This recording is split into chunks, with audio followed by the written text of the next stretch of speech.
ఏం చేస్తున్నా ఎటు చూస్తున్నా ఈ రూపులోనే ప్రతిదీ చూస్తున్నా నిన్నే ప్రపంచమంటున్నా.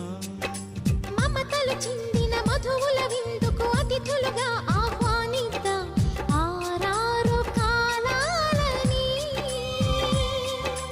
అలలకు అందని జాబిలిని వెన్నెల వానగదించుకొని గెలిచే సంద్రంలా సంతోషం పొంగిపోయి